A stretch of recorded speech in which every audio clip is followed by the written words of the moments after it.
Hello YouTube. Just wanted to do a kind of a quick video kind of showing the then and now of my half-inch cordless impacts.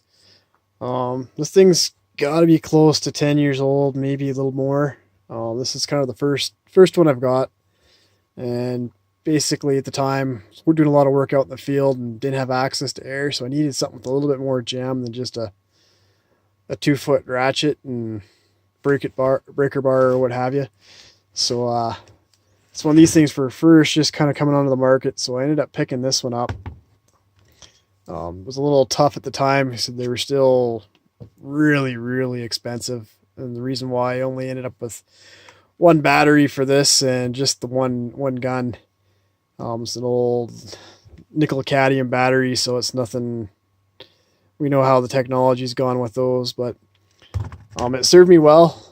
Still works to this day, but definitely doesn't pack the punch that this Milwaukee here does. This is kind of the first generation. Let's try to remember here. 2763-20.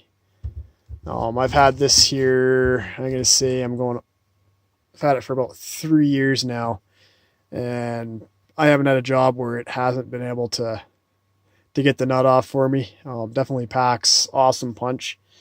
And actually, I was just reading a tool review the other day where they're comparing cordless impacts, and even the first generation still ranked in the top 3 of all the impacts they tested. The new second generation basically won the competition on that one, followed by Ingersoll Rand of all competitors. Actually, I was kind of surprised in the article that Mac and DeWalt both had theirs entered in the mix, and they weren't comparable. You know, they were a different beast in the test. So it was kind of interesting to see. You know, I always figured DeWalt and Mac were identical guns, but I guess there's a little bit of difference in between them. But yeah, I'll probably have to link that article down in the description here for anybody who wants to check it out. Definitely kind of interesting, but no, I just kind of wanted to show what I started with and what I have now. Definitely find these tools invaluable.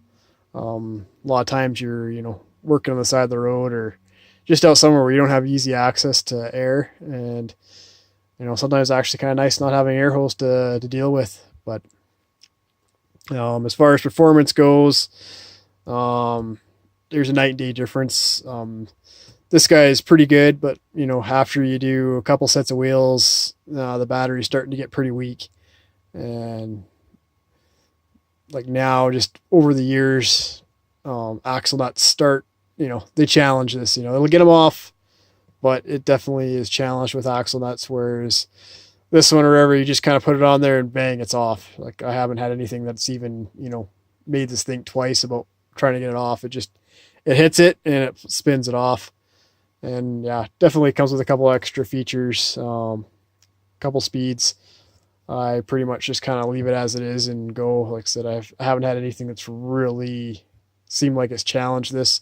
I've watched guys put a little stepper up on it, go to a 3/4 inch bit, and then pulling off semi tires with it. So I know it packs some decent punch, and had a buddy lent it to his dad, and his dad snapped all the studs off on his trailer trying to use it. So this definitely has some grunt to it. Far as weight wise, oddly enough, they're actually similar in weight. Just kind of technology's changed. I don't know if you can see it here, but the actual girth or whatever has gotten a little bigger on the Milwaukee as opposed to the old Mac gun. But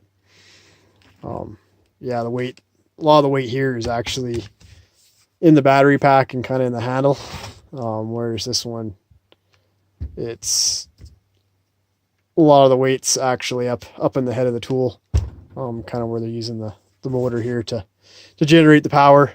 But yeah, definitely a decent little package. I have no regrets in actually either of these. Just kind of given the time, I went with the Mac just because my dealer offered a pretty good special on this one in order to get it out of just old stock, or wasn't having the best of sales. But managed to pick it up, one battery and a charger and the gun.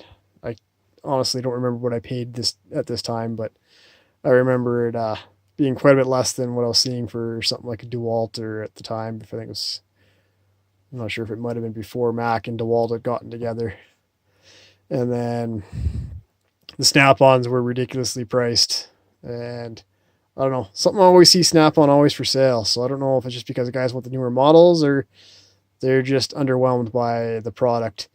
If you're a guy that's had a Snap-on and you've sold them, if you comment, kind of let us know the reason why you're selling them.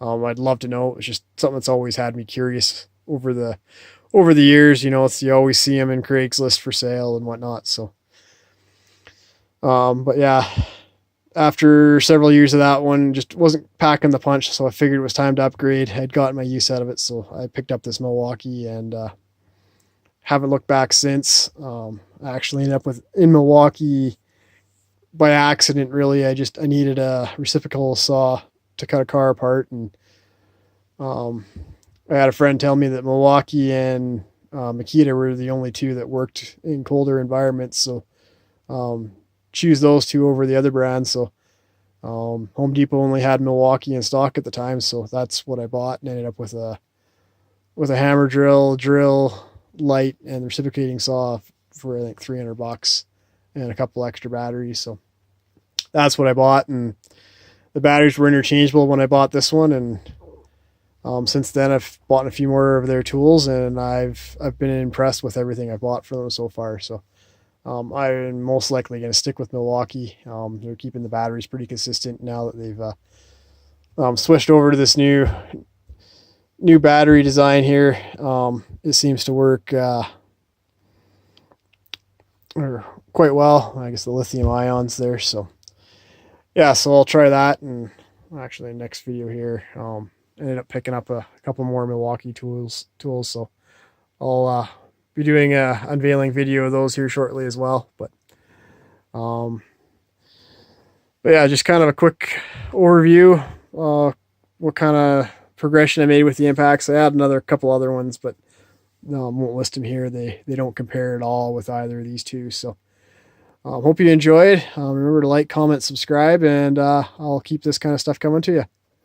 Catch you in the next one.